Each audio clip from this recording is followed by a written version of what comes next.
My name is Grace Mitchell. I'm 68 years old, a retired elementary school teacher, and a mother who outlived her only child.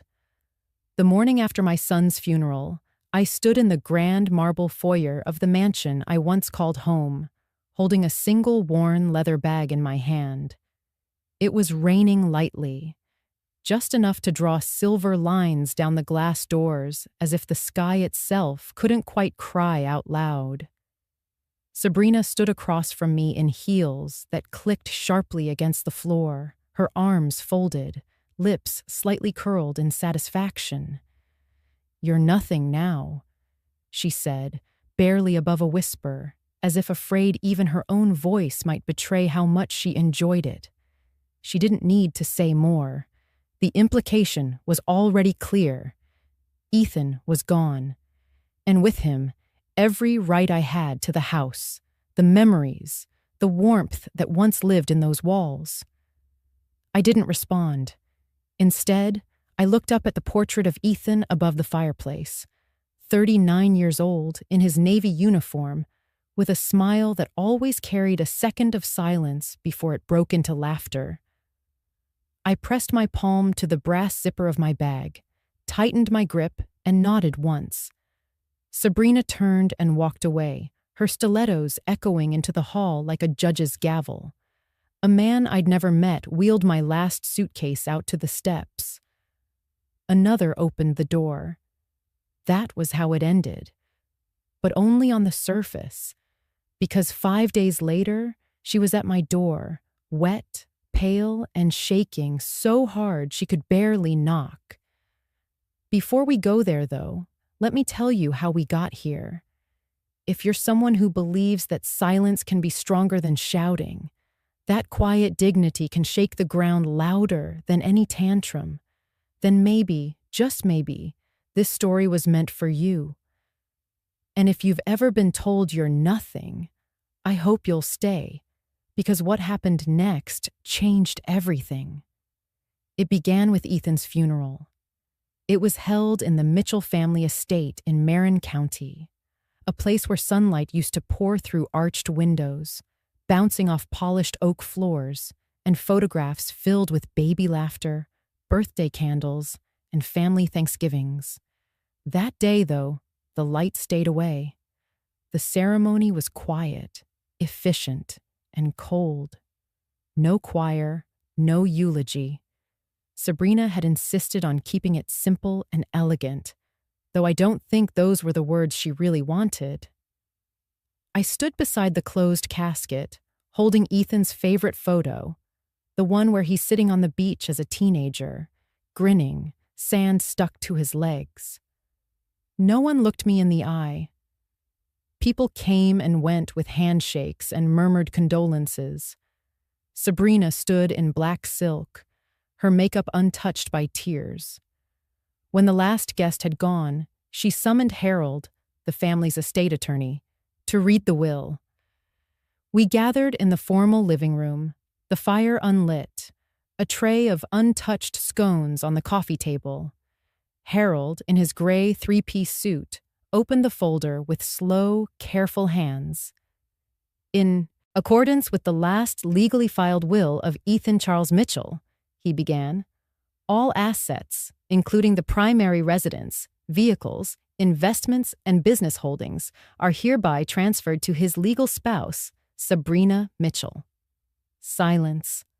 A long, heavy silence. Then Sabrina exhaled a breath she'd been holding, a smirk twitching at the corners of her mouth. Harold glanced at me, hesitated, then said softly, "There are no other named beneficiaries." I nodded. Sabrina tilted her head toward me. "It's best we have a clean transition," she said. "I've already arranged for transportation. You'll have time to gather your things." She walked me to the bottom of the staircase like I was an overnight guest whose welcome had quietly expired. I took the stairs slowly, ran my fingers along the wooden rail Ethan used to race his toy cars down. My room was mostly empty. My suitcase sat beside the bed, already zipped. Someone had packed for me, a bag of toiletries, a photo album I kept on my nightstand, one book, nothing else. Downstairs, the driver opened the car door. Sabrina stood in the entryway, arms crossed, watching. I turned to her one last time. She smiled. "You're nothing now." I looked at her, truly looked, past the dress and the perfect hair, and I realized, in that moment, she wasn't cruel because she was powerful. She was cruel because she thought she had finally erased every trace of who Ethan used to be. But she hadn't. Not yet. I didn't say a word. I stepped into the car, pulled the door shut, and didn't look back. They say when you lose everything, you find out what you're really made of. But I didn't need to find that out. I already knew. Because even as the car pulled away, I whispered to myself, not for anyone else to hear. She took my roof, not my roots. And that made all the difference. The cab dropped me off at a modest motel off the highway, where the lights buzzed faintly, and the front desk clerk handed me the key without looking up. I didn't stay long in the lobby. The walls smelled of old carpet and lemon cleaner, and the silence was heavy in a way I hadn't felt before. I walked to my room, unlocked the door, and sat down on the edge of the bed. That night, sleep didn't come easily. In the early hours of the morning, I woke with a tightness in my chest I hadn't known since Harold and I lost our first child. Before Ethan. I reached for my bag and pulled out the one photo album they hadn't thrown away. I opened to the page where Ethan stood in front of the library at the house, holding his first trophy, his shirt crooked and hair messy. He hated that photo. I loved it. I closed the book slowly, exhaled, and sat in the stillness until sunrise.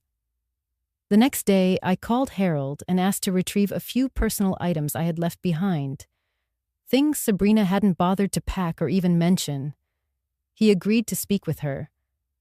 She allowed it, reluctantly, but only for 1 hour. Supervised. I arrived at the mansion just past noon. The gates opened slowly, as if unsure they should let me in. I walked up the drive with the same steps I'd taken 100 times before, but this time, my shoes echoed differently. Colder. Inside, the air smelled of fresh paint and new furniture polish.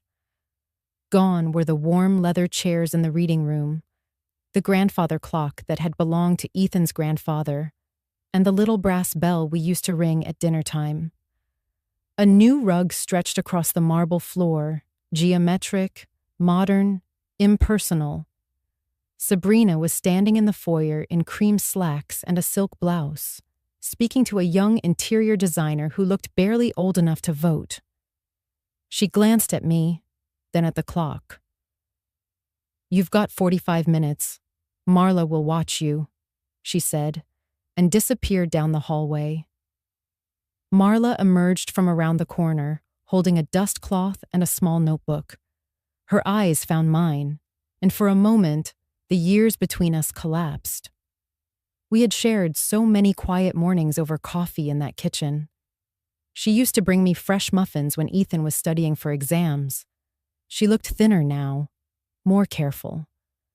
I nodded at her. She gave me a faint smile and stepped aside. I walked slowly toward the library. The door was cracked open, just enough to see inside. I reached for the handle, pushed gently, and paused on the threshold. Gone. The shelves that once held Ethan's childhood books, the table where he built his science projects, even the window seat where he used to nap after soccer practice. They were all stripped away. In their place stood blank white walls and cold steel pedestals, each topped with abstract sculptures that looked like they belonged in a gallery, not a home. "It's not the library anymore," Sabrina's voice came from behind me. I turned to see her leaning on the doorframe. "It's my gallery now." Her tone was light, almost cheerful. She walked past me, running her fingers along one of the sculptures. "These pieces are from a designer in New York," she said. "Very exclusive. I wanted something clean, something that didn't carry cluttered memories." I said nothing. She turned and gestured toward a stack of boxes in the hallway. "Those are some of your old things, photos, letters, that kind of stuff. I was going to donate them, but you're welcome to take what you want. I'd prefer they not take up space here." Marla stood silently nearby, her eyes on the floor. "I understand," I said, and stepped into the room. I walked slowly across the polished floor, each step echoing slightly. Sunlight filtered in through the window, casting pale rectangles on the floor. I stopped in the spot where Ethan's reading chair once sat. He used to curl up with those space books, the ones with the glow-in-the-dark stars on the cover. He'd fall asleep mid-sentence, mouth slightly open, and I'd cover him with a blue blanket we kept in the corner. None of that was here now, but I could feel it. I knelt down and ran my hand along the base of the wall, where a faint line of dust showed the outline of the old shelves.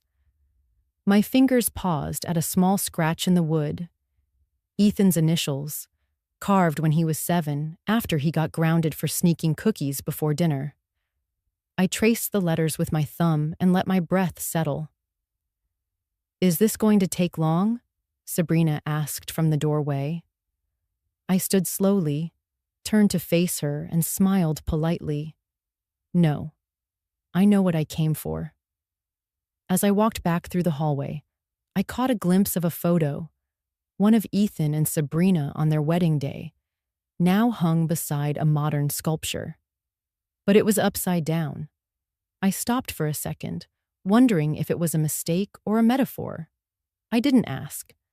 At the front door, Marla handed me a small box. "I saved these," she said softly. "I thought you might want them." Inside was a bundle of old postcards, a chipped teacup, and a pressed flower from Ethan's childhood scrapbook. "Thank you," I whispered. She nodded. As I stepped out into the afternoon sun, I paused one last time and looked back at the mansion.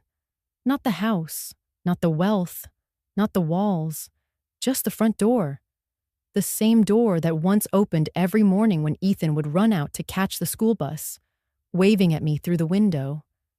Now it was closed, clean, bare, almost like it never knew me. But I remembered. And sometimes, memory is enough to plant the seed of something new. 2 nights after my visit to the house, an invitation arrived in the form of a white envelope slipped under the motel room door. No return address, just my name written in stiff, elegant script.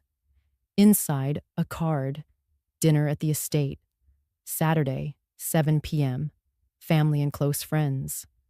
Signed, Sabrina Mitchell. I read it twice. Then a third time. I knew better than to think it was a gesture of kindness. It was theater. She had claimed the stage, and I was just another prop. Still, I dressed with care. Navy slacks, a simple white blouse, and Ethan's silver bracelet that I hadn't worn in years. The sun had dipped low by the time I arrived. The front of the mansion glowed with golden light, chandeliers blazing behind arched windows. I walked through the entrance alone. A valet took my coat. No one greeted me. Inside, the music was low and classical, carefully curated for mood. Glasses clinked. Laughter lilted. The scent of rosemary and citrus drifted from the dining room.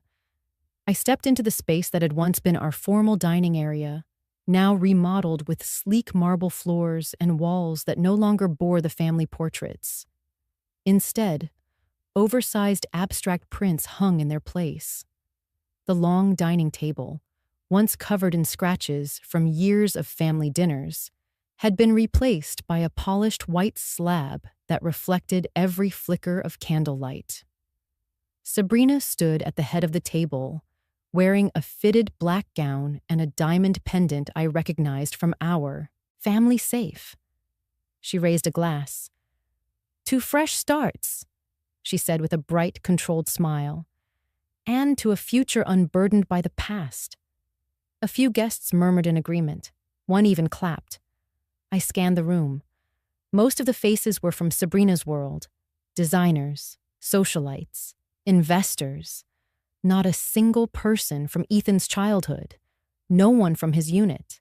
Not even Harold. My place was set at the far end of the table, next to a potted orchid.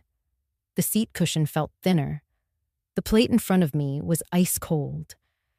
As I lowered myself into the chair, I noticed the detail. My name card was smaller than the others, the font fainter, almost an afterthought. A waiter poured water into my glass without a word. I folded my hands on my lap and breathed through the discomfort. Sabrina began to speak, moving from guest to guest with curated remarks. "To Charles," she said, nodding at a venture capitalist, "for helping Ethan build something meaningful. To Jennifer," gesturing to a tall woman in pearls, "for connecting me with the interior team that's transforming the space. You've saved me from my own sentimental attachments."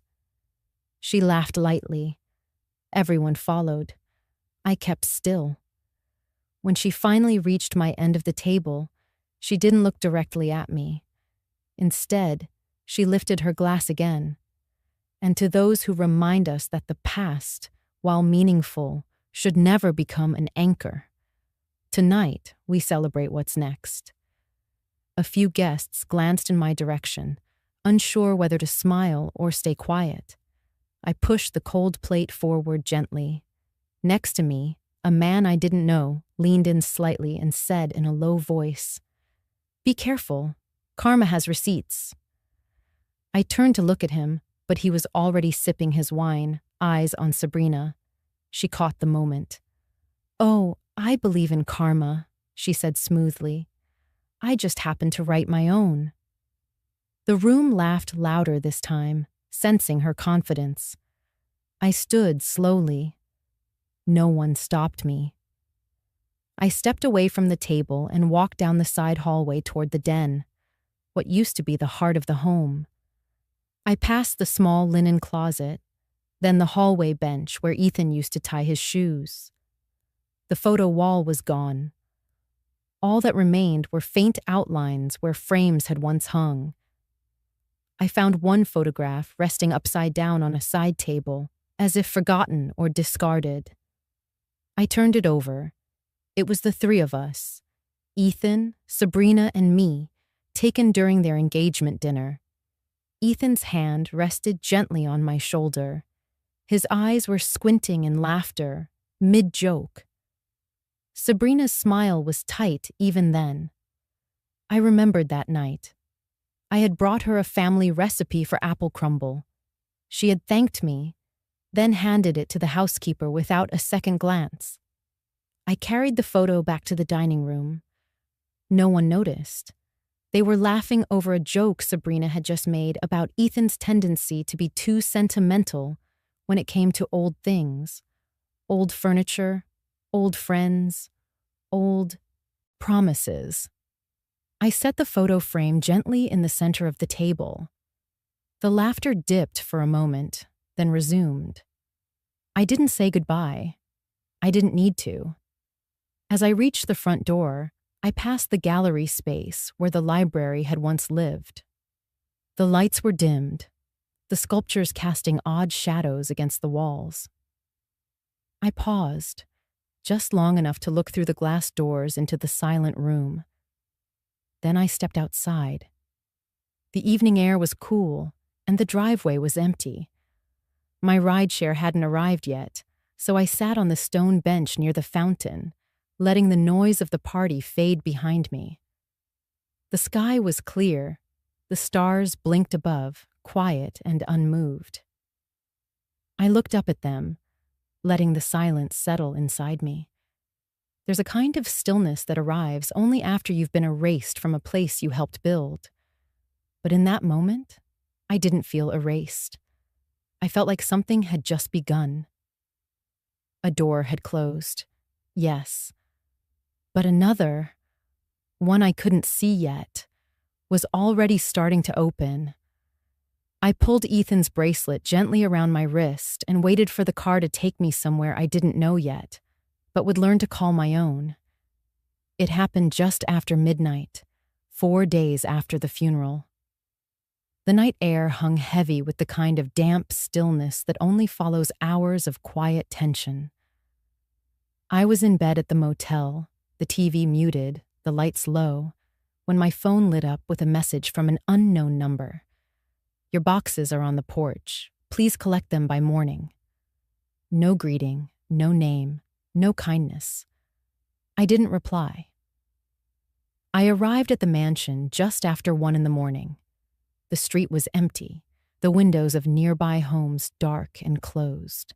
The driveway, once warm with motion sensor lights and laughter echoing from barbecues, was now as quiet as a museum after hours. A single porch light illuminated the steps. 2 hired movers, neither of whom I recognized, stood beside a small stack of boxes at the front door.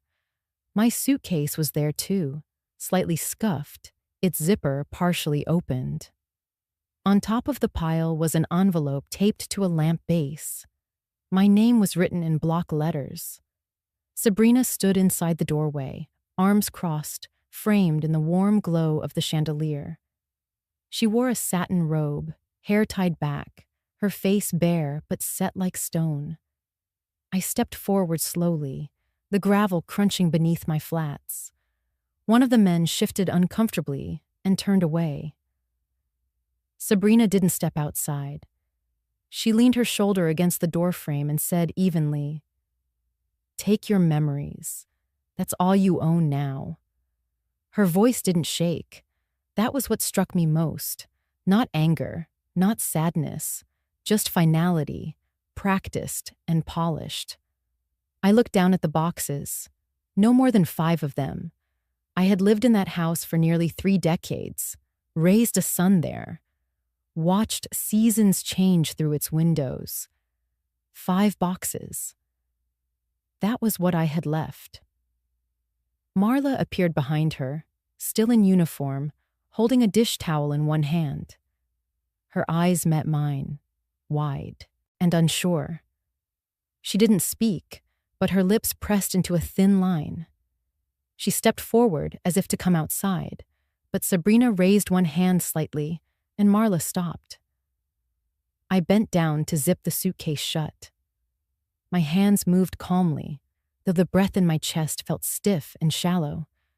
When I stood, I met Sabrina's eyes. "Thank you," I said softly. Her brows lifted. Maybe it surprised her. Maybe she expected anger or bitterness or a plea, but I had none left to give. I turned, picked up the suitcase, and began pulling it toward the sidewalk. The handle creaked. The wheels resisted against the uneven stone path. I didn't look back. At the curb, I paused and set the suitcase upright beside me. The street was still empty. No cars, no wind.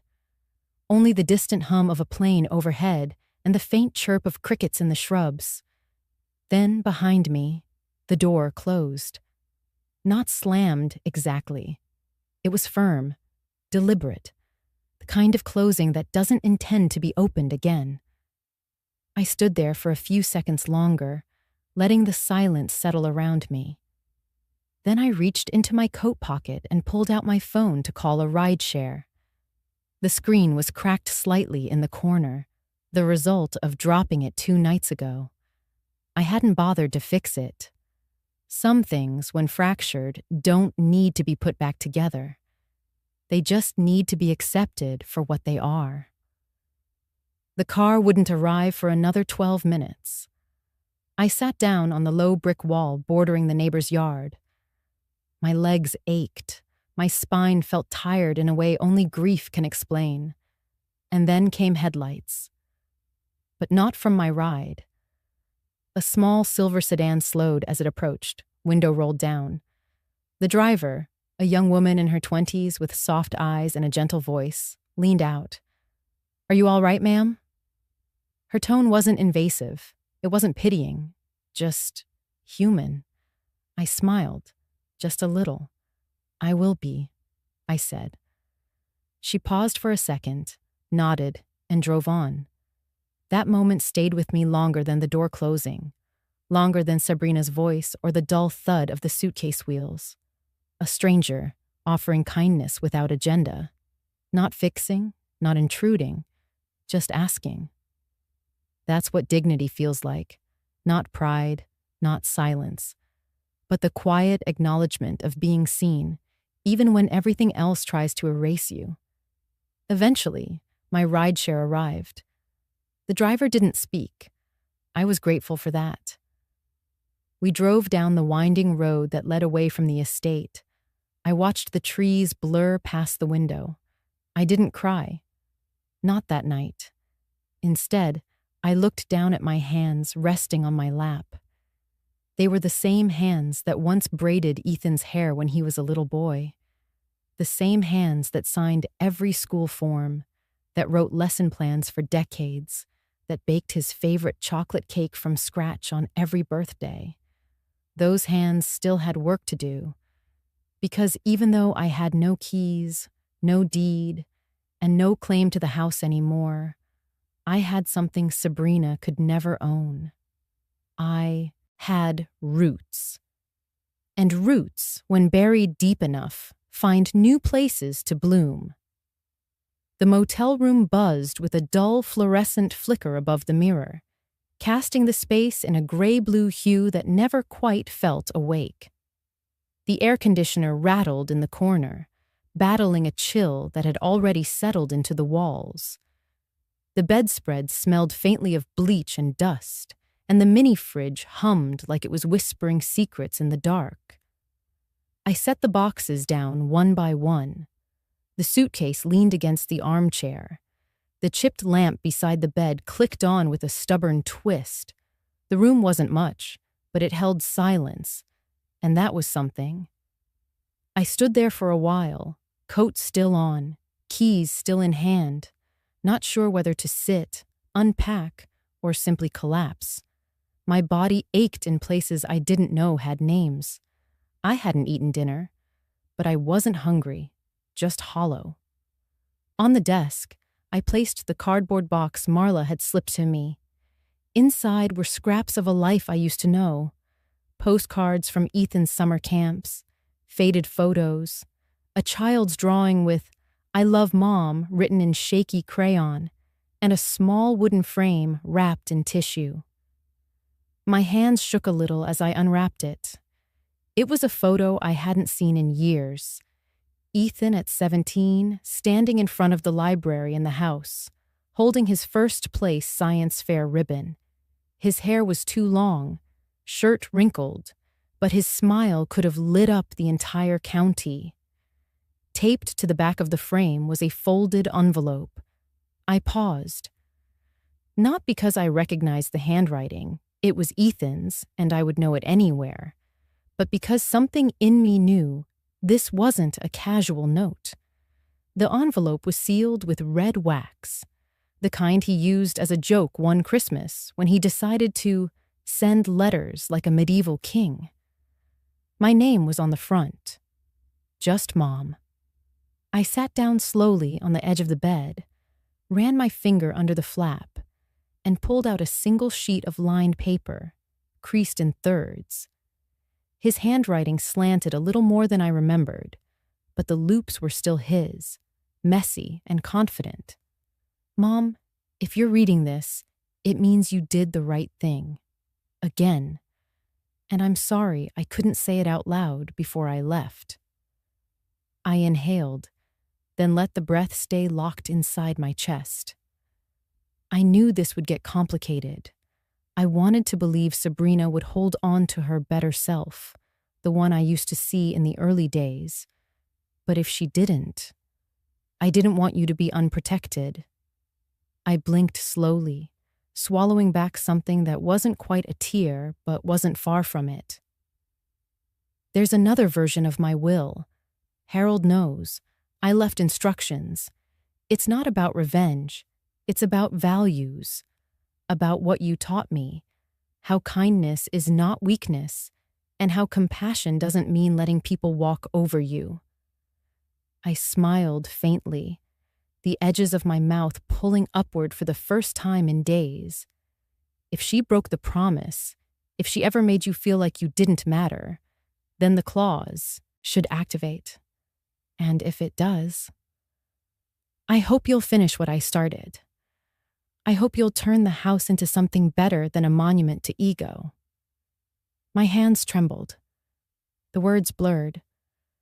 I chose Harold because he understands the law, but I trust you because you understand people. You always have. Even when I didn't deserve it.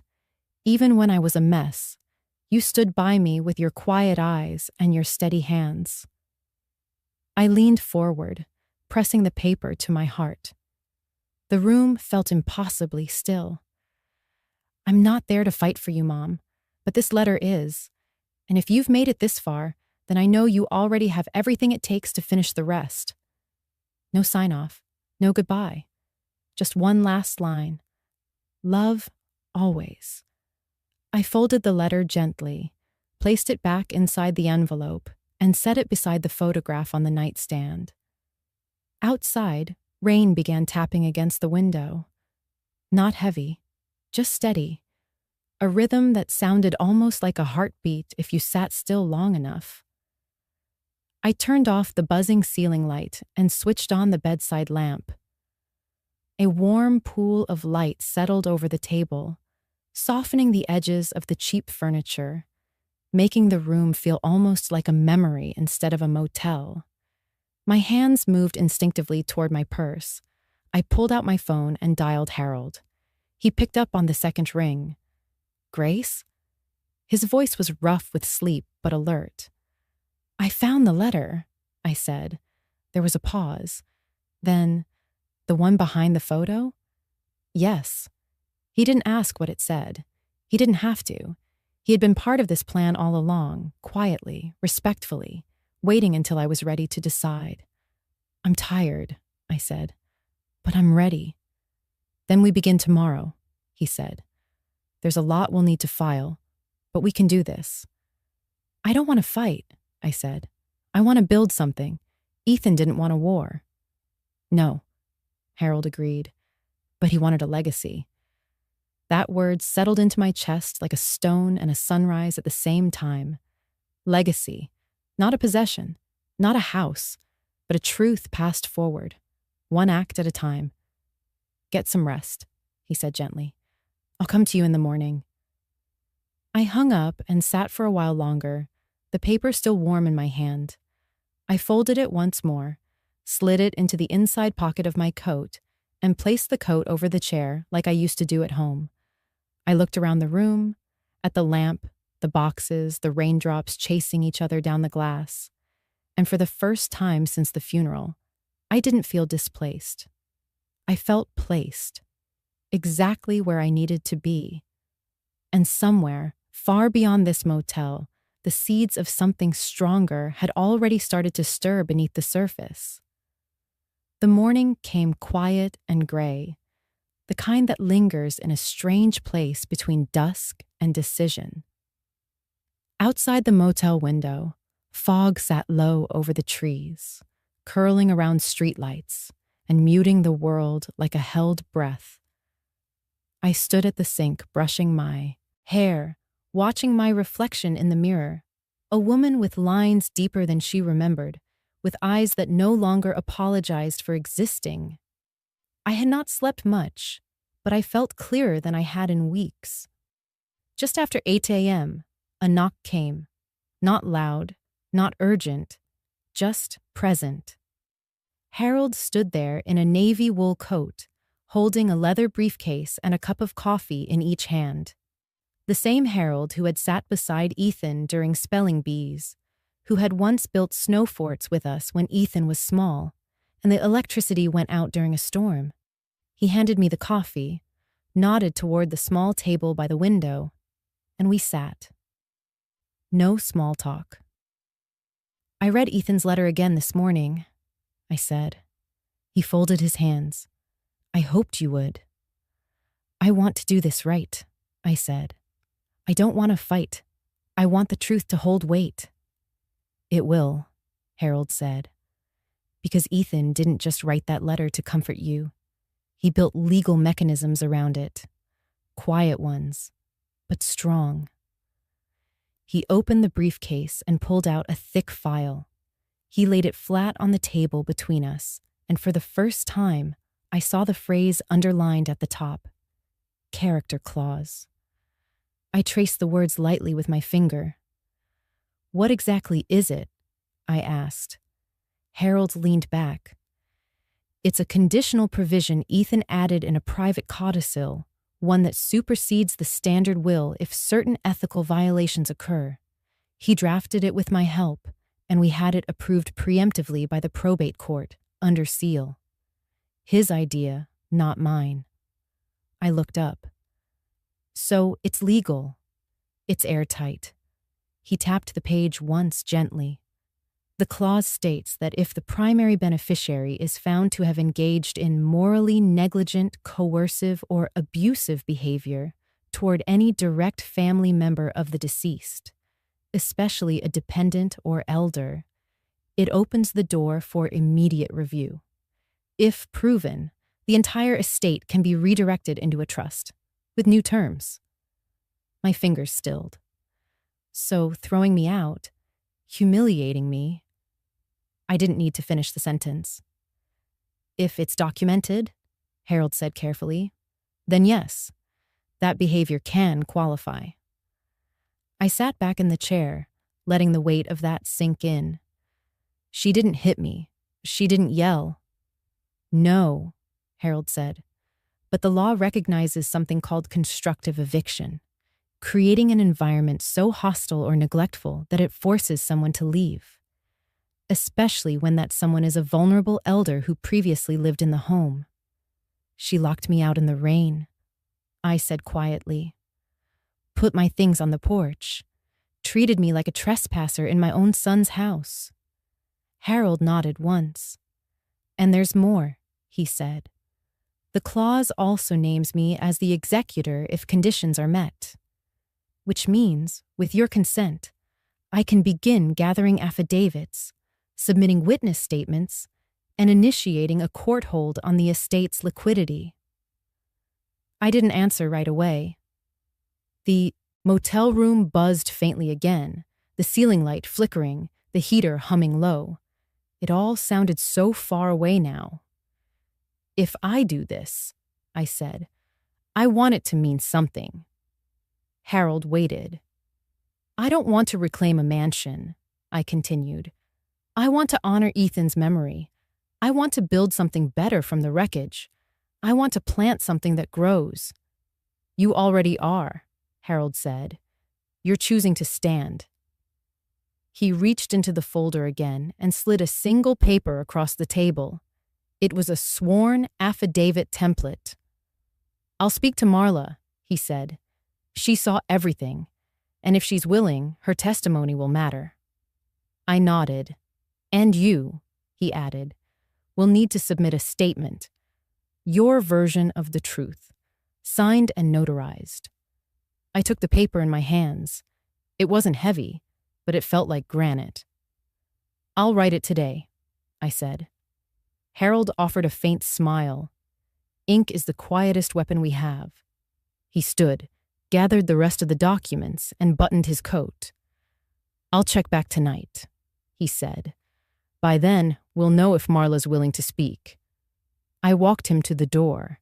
As he left, he turned one last time. Grace, this isn't revenge. This is restitution. This is your son's voice, still speaking through you. When he was gone, I sat back down at the table and looked at the affidavit. The heading was stark. The lines below were blank. It was strange how silence could be so loud. I picked up a pen from the motel nightstand and clicked it twice. My hand hovered over the paper. I thought about how easy it would be to walk away, to say nothing, to disappear into the quiet. But I hadn't disappeared. I had survived, and now I had a chance to speak not with bitterness, but with truth, with the kind of clarity only loss can carve. I lowered the pen to the paper. My first words were simple. My name is Grace Mitchell. I am the mother of the late Ethan Mitchell, and I was unlawfully displaced from my home 4 days after his passing. Outside, the fog had lifted slightly. Light was beginning to push through the clouds. Not bright yet, not fully formed, but enough. Enough to see by. Enough to write. By noon, I had written and rewritten my affidavit 3 times. The first version was too restrained, more a diary entry than a statement of fact. The second, too emotional, full of memory and pain, but not precision. The third version was balanced, careful, exact. I included dates, descriptions, words that had landed like bruises. I detailed the moment I was told, plainly and coldly, to leave.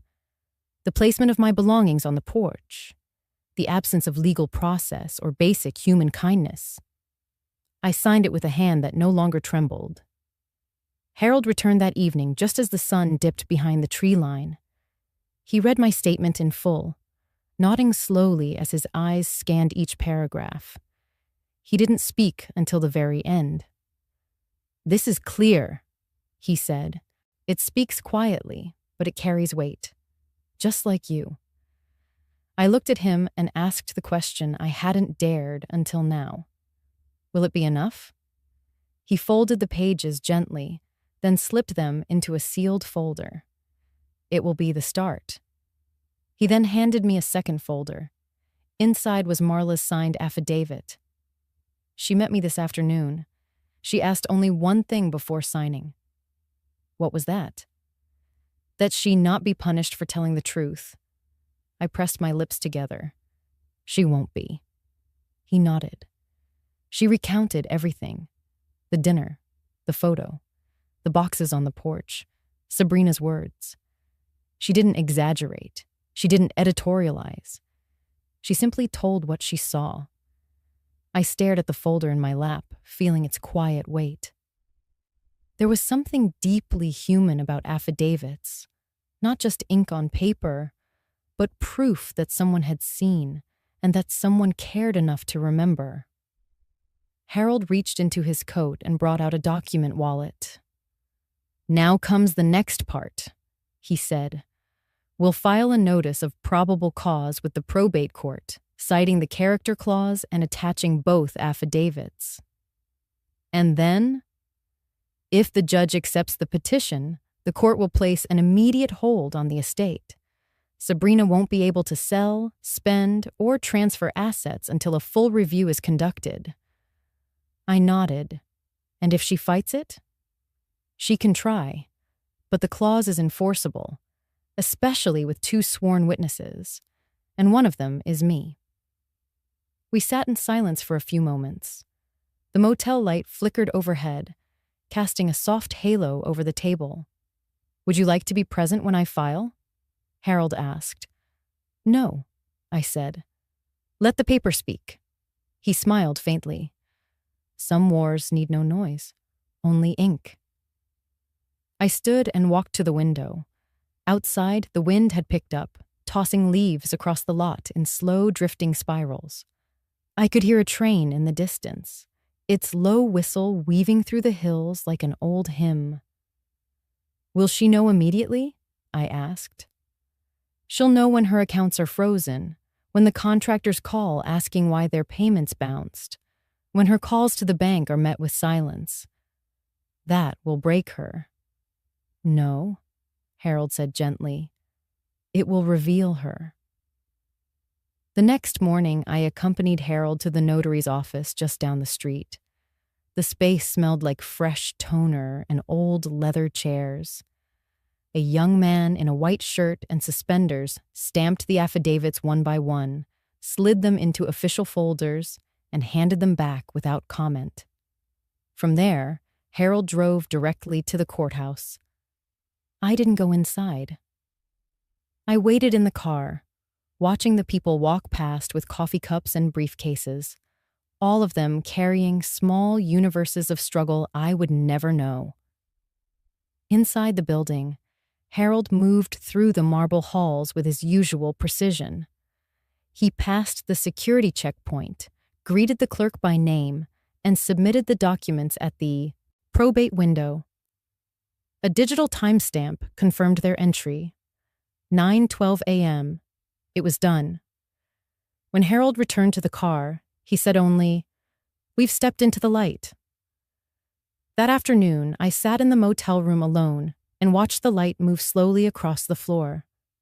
I didn't open the curtains wide, just enough to let a strip of sun slide in and settle over the desk, warming the affidavit I had signed the day before. I pulled out my notebook and began sketching something Ethan and I had talked about once, long ago, before the diagnoses and the fights and the quiet losses that build inside families. He'd said he wanted the house to become more than a monument. He'd wanted it to become a place of learning, a sanctuary for kids who didn't fit the mold, who needed warmth and space, and maybe just a quiet table in a corner where they could draw or read or breathe. I wrote those words down. Legacy Learning Center. No fanfare, no plaque with his name, just a soft place where something better could grow. I closed the notebook, placed it beside the envelope, and leaned back in the chair. That night, Harold sent a single text. Probate hold approved. Official at noon tomorrow. I stared at the screen for a long moment. Then I exhaled. Some victories aren't loud. They don't come with parades or applause. They arrive quietly. In a folder passed across a counter. In a signature notarized at 9:12. In the slow unfolding of justice, through the careful steps of people who refuse to scream, but refuse to vanish. I stood by the window and looked out at the darkening street. One light across the road blinked on, glowing warm against the cold blue of evening. A single light, but enough to see by. The same morning, the probate hold was approved. Sabrina was photographed, leaving an upscale boutique in downtown San Francisco, laughing behind oversized sunglasses, arms full of designer bags. A local blogger snapped the picture and posted it with the caption, "Mitchell widow living large, grief in Gucci." By afternoon, it was already circulating among her circle. She didn't seem to mind. In fact, she reposted it with a smirking emoji and the words, "Life goes on." What she didn't know, yet, was that the court had already filed the restriction order. The freeze would go into effect within hours. But until then, she spent with the confidence of someone convinced the world owed her brightness for surviving shadows. She started with the wine cellar. The contractor arrived at 10 hours a.m. with a crew of 4. Sabrina met them at the door in a silk robe and kitten heels, sipping iced coffee through a gold straw. She walked them down the back stairs to the cellar and gestured to the shelves lined with bottles. "This room is depressing," she said. "Rip it out. I want something modern, mirrors, ambient lighting, maybe a glass ceiling with LED. Think cocktail museum, not dead husband's hobby." The lead contractor raised an eyebrow. "We'll need the owner's sign-off." Sabrina didn't blink. "I am the owner." He hesitated. "Just a formal signature, ma'am, before we begin demo." Without missing a beat, she walked to the kitchen, pulled a sheet of letterhead from the drawer, scribbled a name at the bottom, and handed it back. "Will this do?" It looked official, and for a little while, it was enough. Across the house, 2 interior designers began removing the antique armoires and family portraits that once lined the upstairs hallways. One of them remarked quietly that the oil painting of Ethan's great-grandmother would have fetched more at auction than it would as trash, but Sabrina waved her hand. I don't need the dead watching me. Meanwhile, deliveries poured in. High-end rugs, gold flatware, imported marble tiles. A crystal sculpture shaped like a flame arrived in a wooden crate stamped Fragile, Italy. She made space for it in the center of the old library, now her gallery. The sculpture caught the afternoon light and splintered it into wild patterns across the walls. Marla watched all of this silently from the edges. She wasn't asked to help with the renovations, only to clean up the dust they left behind. And yet, she saw everything, every name Sabrina signed, every receipt she tossed without reading, every careless glance at Ethan's belongings as they were loaded into donation trucks or dumpsters. By day 2, Sabrina hosted a tasting event in the front courtyard. Charcuterie, imported wines, ambient music floating out from hidden speakers. The guest list was short but influential. An architect, a restaurateur, a lifestyle blogger. They toasted to her resilience, sipped aged rosé, and complimented her on how quickly she had taken control of her life again. Someone asked if she planned to turn the estate into a venue. She smiled and said she hadn't decided, but her eyes sparkled like she already had. That same evening, Harold filed the next set of documents with the court. Marla's affidavit, my own, a timeline of estate activity, and, most importantly, the forged consent form used to authorize construction in the wine cellar. He attached images of Sabrina's signature beside Ethan's. A handwriting analyst would later testify to the discrepancies. At 11:43 a.m. the next morning, the court clerk confirmed receipt and logged the fraud submission into the case system. At that precise moment, Sabrina was touring a luxury showroom in Palo Alto, debating between two custom chandeliers, one shaped like a starburst, the other like a spiral. She ran her fingers along the crystal spokes and asked the salesman to hold both. I'll decide tonight, she said. She never did, because the next day, everything stopped. It began with a call from her personal assistant, an eager young man named Connor, who had once interned at a fashion PR firm. He sounded nervous. Your card was declined, he said. Twice. That's impossible, she replied, still in bed.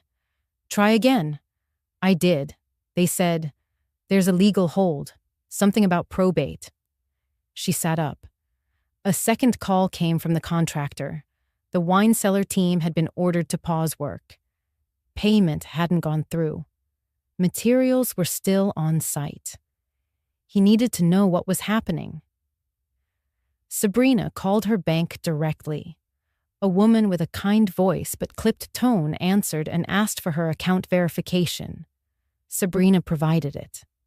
There was a long pause. I'm sorry, Mrs. Mitchell, the banker said. Your account is currently under court supervision. I'm unable to process further transactions without clearance from the estate's legal representative. Sabrina's voice tightened. And who would that be? Harold Thomas, listed as executor. Sabrina hung up without responding. The phone slipped from her hand onto the bedspread. For a moment, the room was silent, except for the faint tick of a designer wall clock she had bought only 3 days earlier. She stood, slowly, walked to the kitchen, poured herself a glass of water. Her hand shook slightly as she raised it to her lips. The assistant texted again. Should I cancel the showroom appointments? She didn't answer. Outside, the sky was beginning to shift. The clean, cloudless morning had given way to something more unsettled. Shadows stretching long across the gravel drive, wind moving faster through the trees. The kind of shift that doesn't come with thunder but arrives with certainty. That afternoon, Harold called me. "It's done," he said. "The estate is frozen. The next phase is formal review." I didn't cheer. I didn't smile. I simply nodded, even though he couldn't see me. She had opened every drawer, signed every line, and built her own case more efficiently than we ever could. And now, the house stood still again, not in grief, but in waiting. By sunrise on day 4, the silence inside the mansion felt different. It wasn't just quiet, it was stalled, still, like a grand stage where the actors had all forgotten their lines.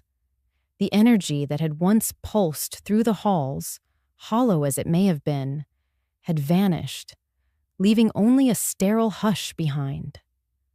Sabrina woke late that morning, slipping into her robe with the practiced elegance of someone who believed the world would wait for her. She padded barefoot across the marble floor, heading toward the kitchen where her assistant usually prepared espresso and fresh-cut fruit. But the kitchen was empty. No Connor, no fruit. Only a single note on the marble island. "Tried to reach you. All payments declined. We'll check back later." Her lips pressed into a thin line. She opened the fridge, took out a bottle of imported juice, and poured herself a glass. Then she reached for her phone to order breakfast from her favorite cafe downtown. Tap, tap, Face ID. Order placed. Card declined. She frowned, tried again. A different app. A different card. Declined. She pulled up her banking app, waiting as the screen loaded.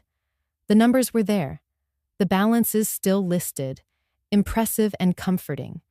But every single account was tagged, hold, by court order. Her heart pounded once, then twice, then began to race. She called the bank. After a long hold, a representative answered. "I'm sorry, Mrs. Mitchell," the woman said gently.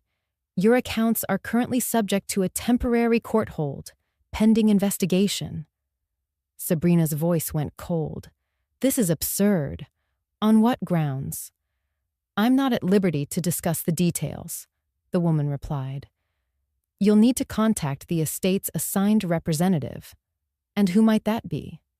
There was a pause. "Harold Thomas, listed as executor." Sabrina ended the call without thanking her. She stood in the middle of the kitchen, barefoot on heated tiles, her robe fluttering slightly as she walked back into the main hallway. The morning sun poured through the windows, but it felt harsh now, exposing. Her phone buzzed again. It was the contractor from the wine cellar remodel. "Ma'am, sorry to bother you," he said. "We were supposed to receive the second installment yesterday, but the payment bounced." "I'm dealing with a temporary issue," she snapped. "You'll be paid by the end of the week." He hesitated. "Ma'am, with respect, we've paused all work until funds clear." She hung up on him too. By noon, 2 more calls came in. One from the interior designer requesting payment for the imported sculpture. The other from her stylist, inquiring why his recent retainer hadn't processed. Sabrina didn't answer either. Instead, she stood before the floor-length mirror in the guest bedroom, the one that had once been Ethan's childhood room, before it was stripped bare and painted in bone white. She looked at her reflection and saw, perhaps for the first time in years, something unfamiliar. Her fingers reached for the edge of the vanity where a small silver coin lay, Ethan's old lucky charm. She had kept it casually, almost mockingly, after cleaning out his desk drawers. But now she turned it over slowly in her hand, again and again, her breath slowing with each pass. The house was quiet. Marla was gone for the day. The staff had thinned. The deliveries had stopped. The assistants had gone silent. The empire was still here, but unmoving. The sculpture in the library sat cold and expressionless in the shifting light. The rug in the foyer was slightly askew, but no one came to fix it. At 3:07 p.m., her phone buzzed one more time. A message from an unknown number. The clause has been triggered. You'll receive formal notice by morning. Please contact your counsel. She stared at it for a long time. Then, without a word, she walked to the front door, opened it, and stepped onto the porch. The breeze was sharp, whipping the edges of her robe as she stepped barefoot onto the stone. She sat on the top step, knees drawn up, coin still in her hand.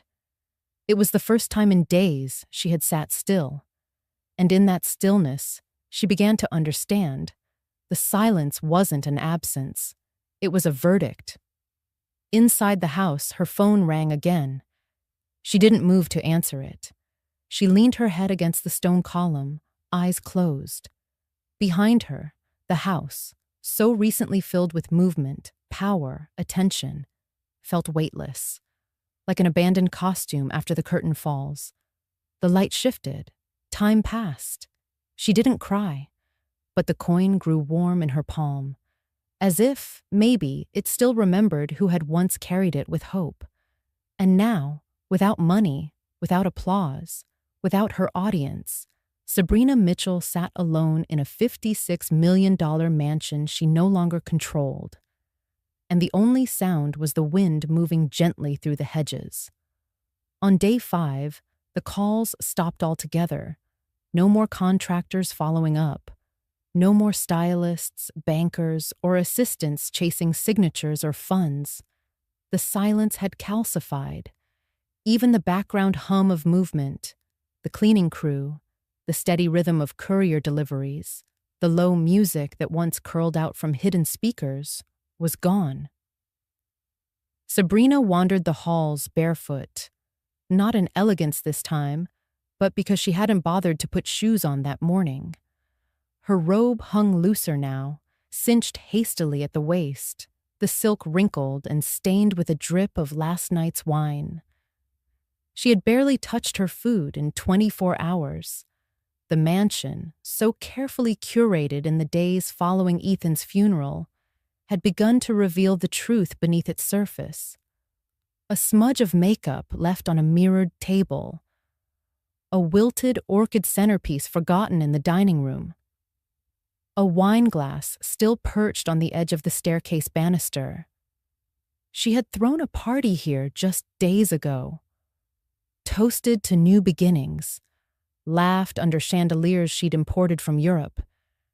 She remembered the compliments, the way people looked at her with admiration thinly veiled as envy.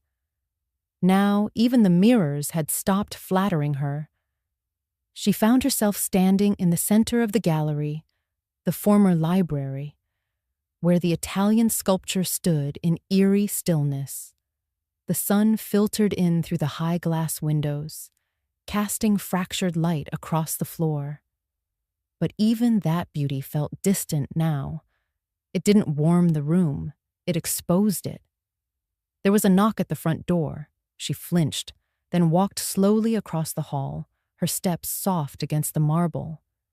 She opened it to find 2 men in suits, not police, worse in some ways, legal messengers, couriers for consequences. "Mrs. Mitchell?" one asked. "Yes." He handed her a folder. "Official notice of probate override.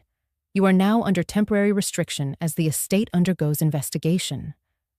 She held the folder without opening it. "What does that mean?" she asked, though she already knew. "It means your control over the estate has been suspended, pending a court decision. You may remain on the property, but you may not alter, sell, dispose of, or claim any items of value. And if I do, you'll be held in contempt." They left without ceremony. No threats, no dramatics, just facts. She stood in the open doorway for a long time, folder pressed to her chest, her bare feet chilled by the morning air. Eventually, she closed the door, not slamming it, but letting it click into place behind her like a lock turning over something far deeper than the latch. In the kitchen, she poured herself a glass of water but didn't drink it. She stared at the counter where Ethan used to sit on Sunday mornings, reading the paper while she made coffee. The stool was gone now.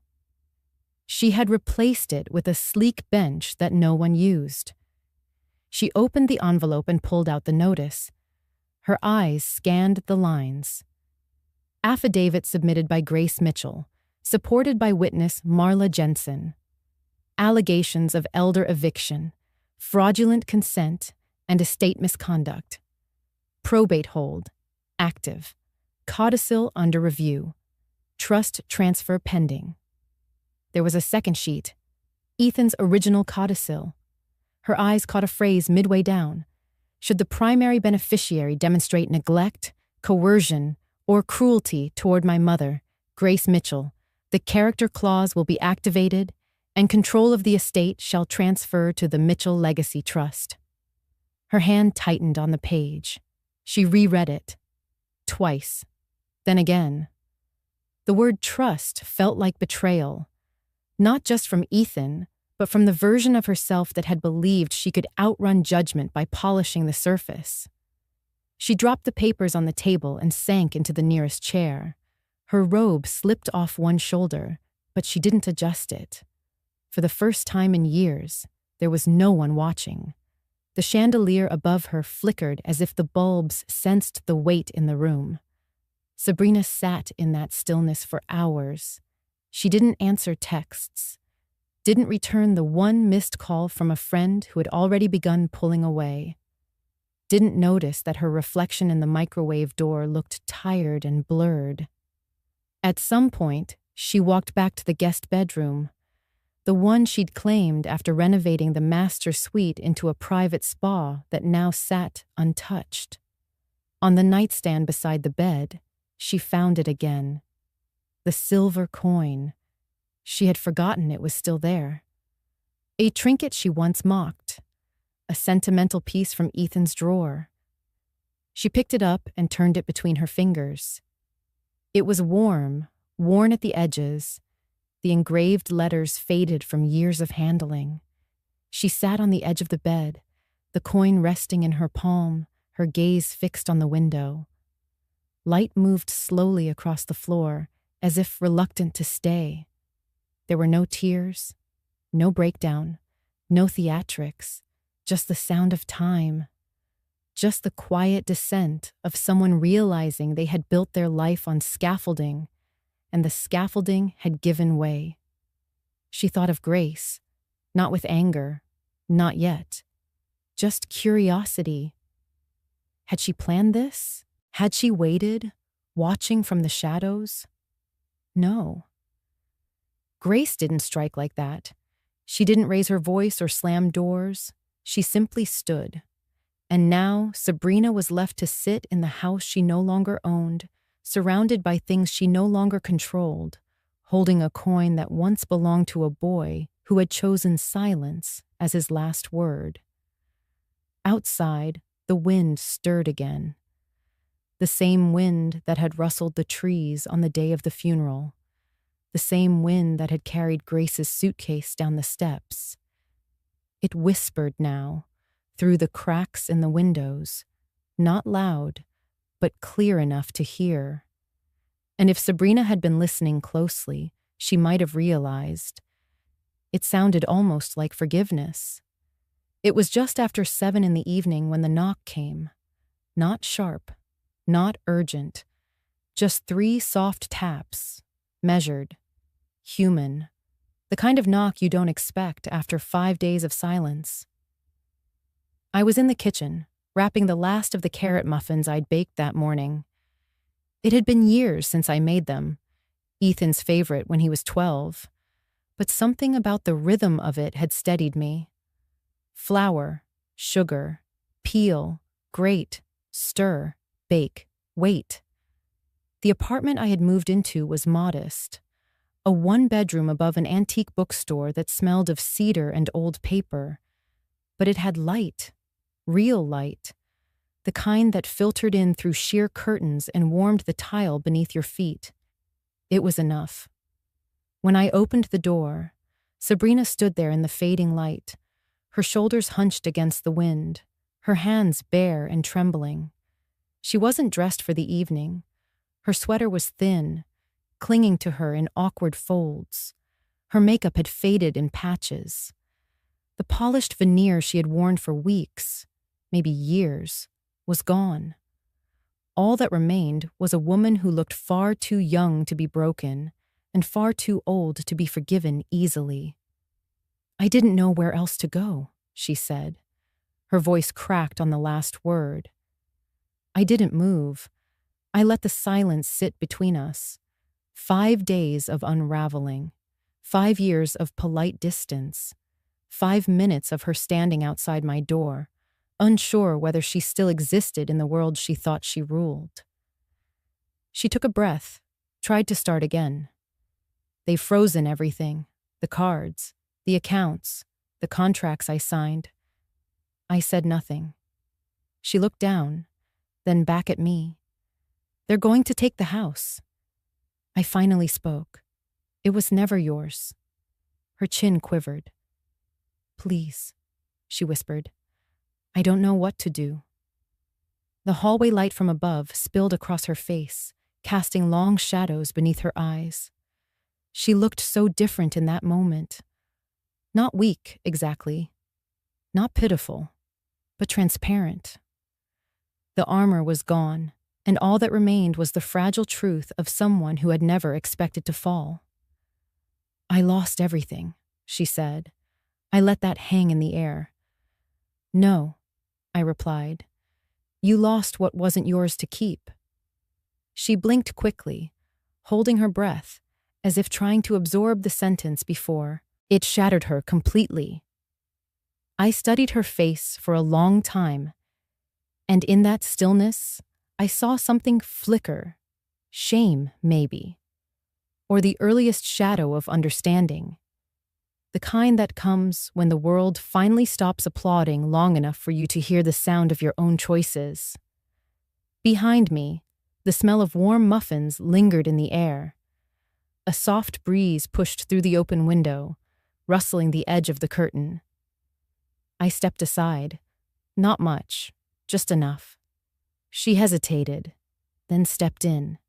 Her movements were quiet, almost weightless, as if she feared the floor would collapse beneath her. I didn't offer tea. I didn't offer comfort. I simply closed the door. She stood in the middle of the room, her arms crossed tight, as if trying to keep herself from falling apart. "I didn't know," she said after a while, "about the clause, about what Ethan put in place." "You didn't care to ask." She nodded, slowly. It was the first true thing she'd done since arriving. "I was angry," she admitted. "After he died, I felt left behind." "So did I said. We didn't speak for a long time. Outside, the last light of the day disappeared. The room dimmed naturally, no need for lamps, just dusk doing its work. Eventually, I walked to the counter and wrapped 2 muffins in parchment. I placed them gently into a brown paper bag and handed it to her. She looked down at it like it might burn her fingers.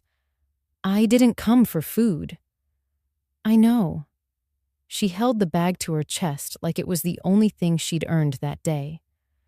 "I'll find work," she said quietly.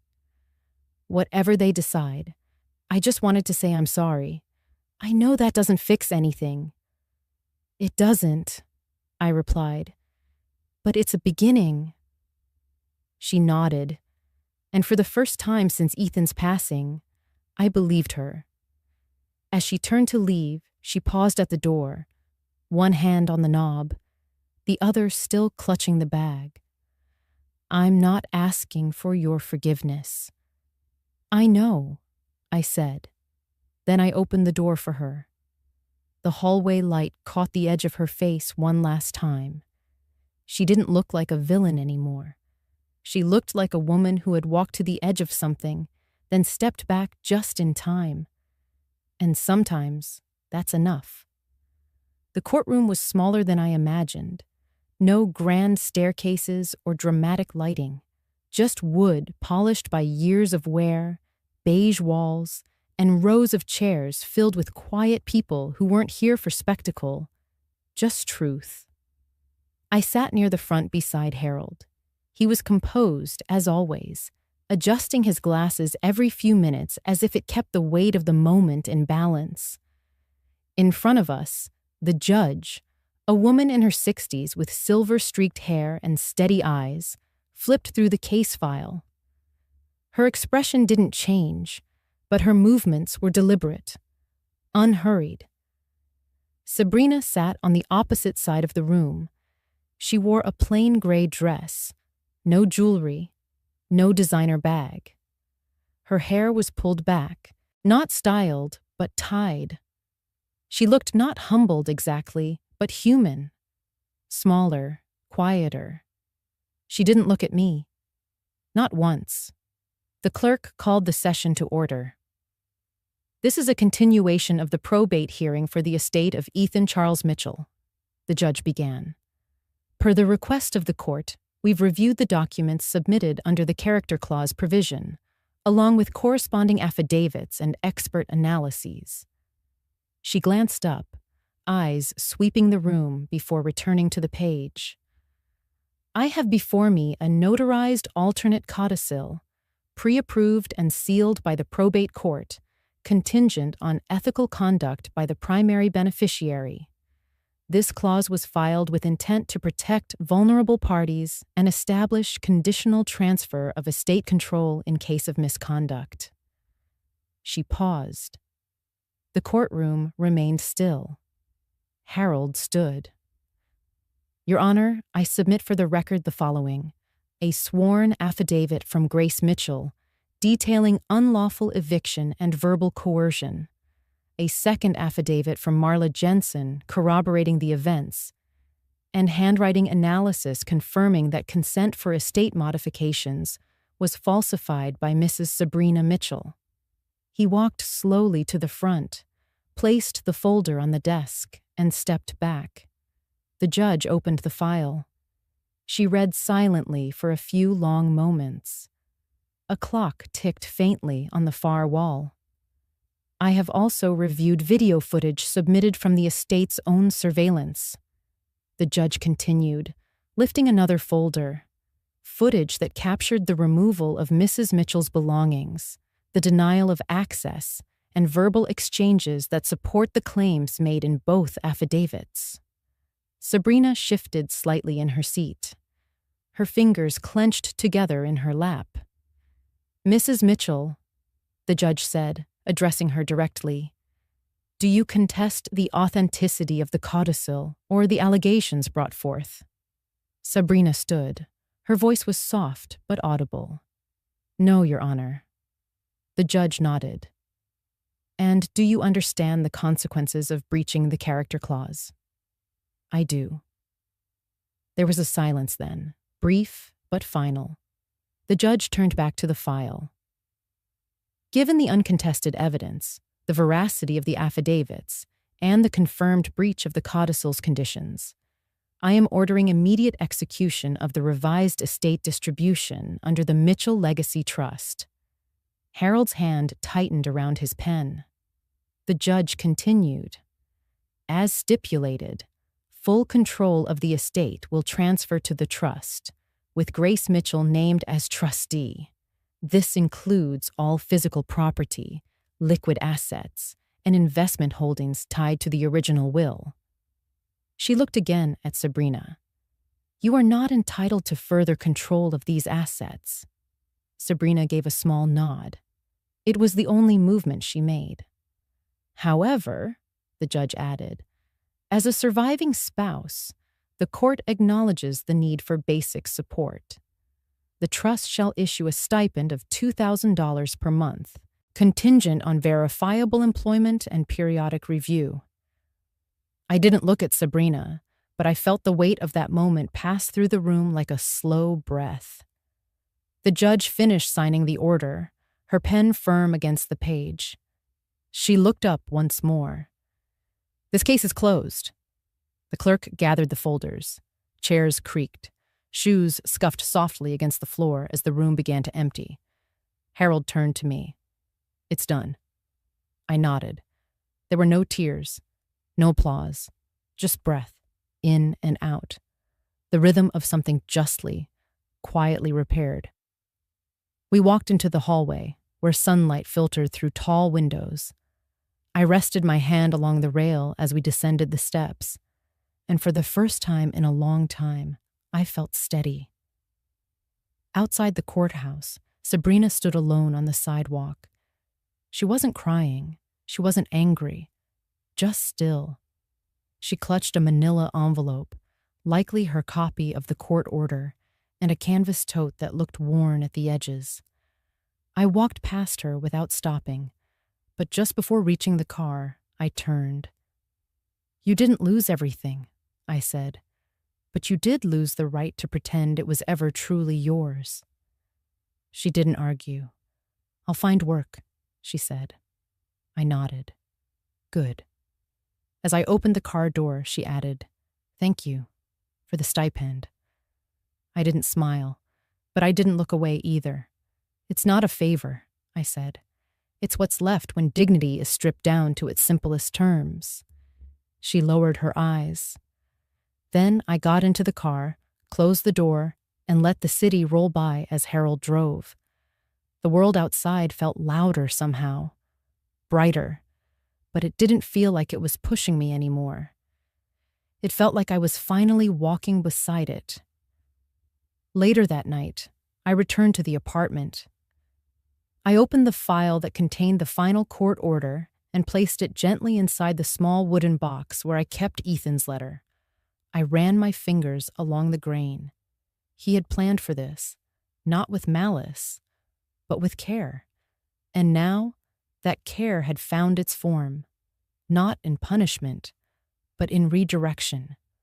I turned off the light, opened the window just a crack, and listened to the wind move through the trees outside. No longer a storm, just the steady breeze of a world finally setting itself right. 3 weeks later, I returned to the house. But it didn't feel like a return.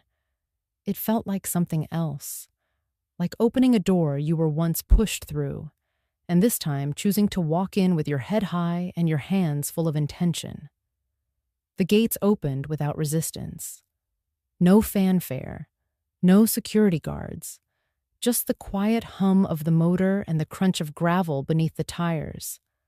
I sat in the passenger seat beside Harold, my fingers resting gently on my lap. I wasn't dressed to impress. A simple navy dress, flats, and the cardigan Ethan had once teased me about. Soft, faded, and full of pockets. The mansion stood still, framed in morning light, its edges sharper now. Not because the building had changed, but because I had. The windows no longer looked like glass I was locked out of. They looked like invitations waiting to be answered.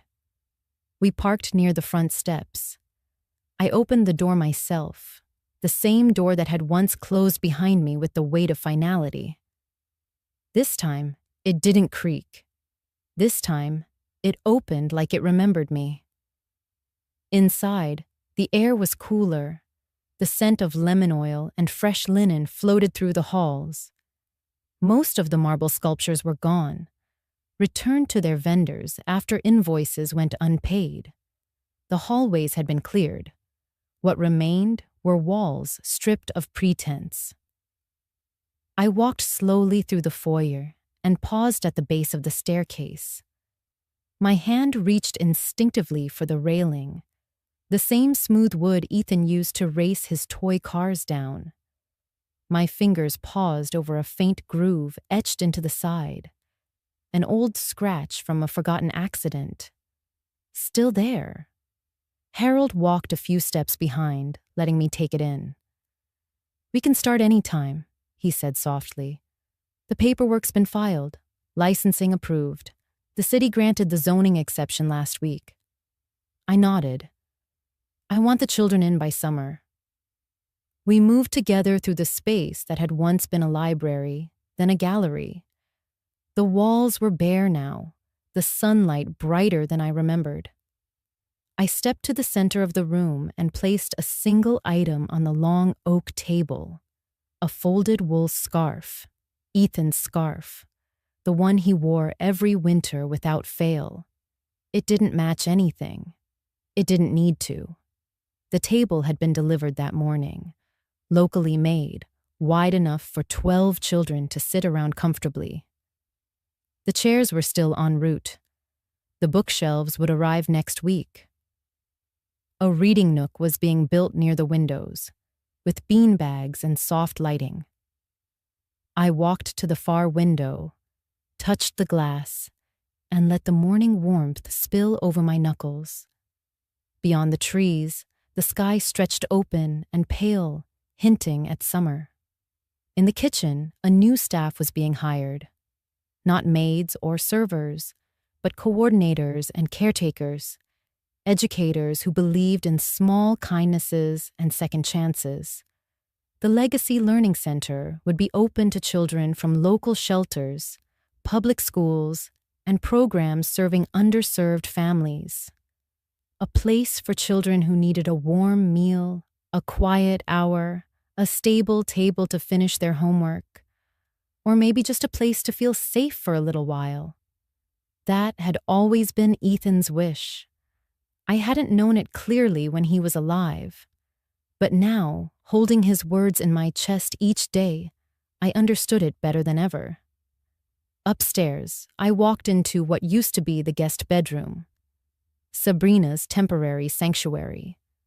The mirror had been removed. In its place, a soft corkboard now hung, ready for children's drawings and handwritten poems. Near the window sat a donation box, her idea, actually.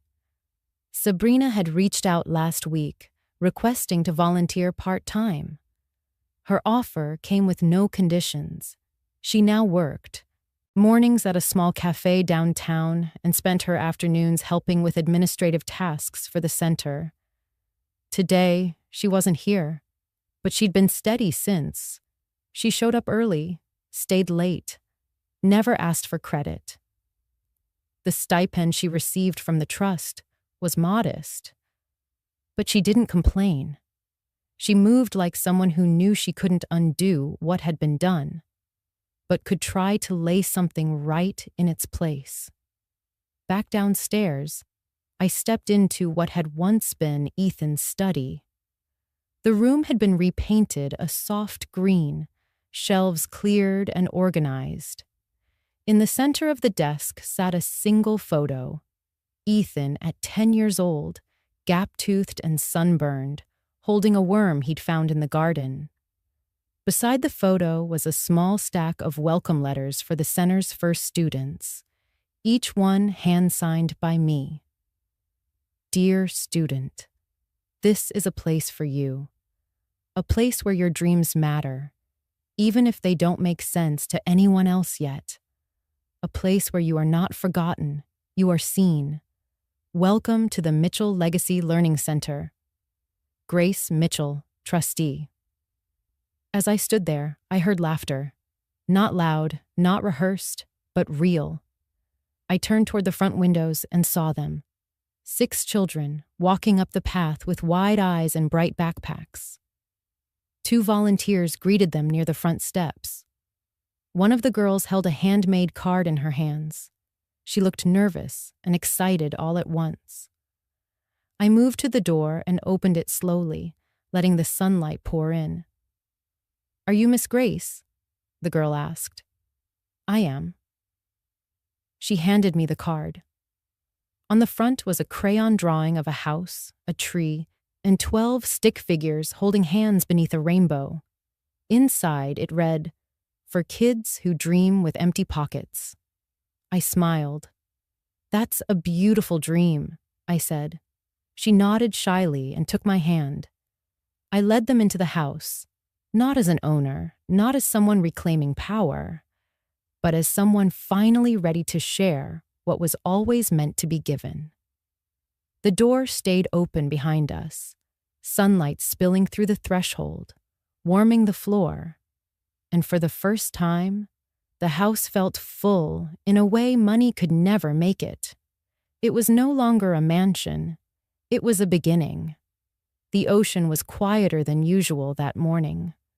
No boats in sight, just the steady pulse of waves brushing against the rocks, as if the shoreline itself was breathing slow and deep. I stood at the edge of the overlook, wrapped in my cardigan, holding a paper cup of chamomile tea. The steam curled upward and vanished into the salt air. In the distance, children's laughter echoed faintly from the mansion-turned-learning center.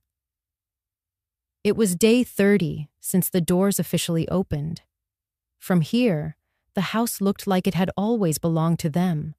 Not to me, not to Sabrina, not to the family name, but to those who needed it most. I thought of Ethan and the way he used to stare at the sea when things became too loud in his head. It reminds me that I'm not the biggest thing in the world, he once said. I sipped the tea, letting it settle gently in my chest. Closure doesn't come with loud declarations. It comes in soft, slow moments like this. No judge's gavel, no grand applause, just the sound of water meeting stone and the certainty that the door closed behind you no longer matters because you built your own. 3 days ago, Sabrina stopped by with a paper bag of donated books and a quiet expression I'd come to recognize. She didn't say much, just placed the bag on the table and lingered at the entryway. Her eyes swept the library that used to be her domain, now filled with bean bags, sticker charts, and posters of planets and multiplication tables. Before she left, she placed something on my desk. It was the old silver frame, the one I had gifted her and Ethan on their 3rd anniversary. It once held a photo of the two of them at a vineyard, smiling beneath string lights. But the photo was gone now. In its place was a handwritten note on aged stationery. The paper was slightly curled at the edges, like it had been carried around too long. Thank you for giving me a chance to learn what real value is. Sabrina. I had read it once and didn't read it again. Not because it wasn't meaningful, but because some things are only meant to be felt once and then folded into memory. I turned from the overlook and headed back along the garden path, where the last few roses of the season were still holding on. Marla was already on the front porch, wiping down the rocking chairs.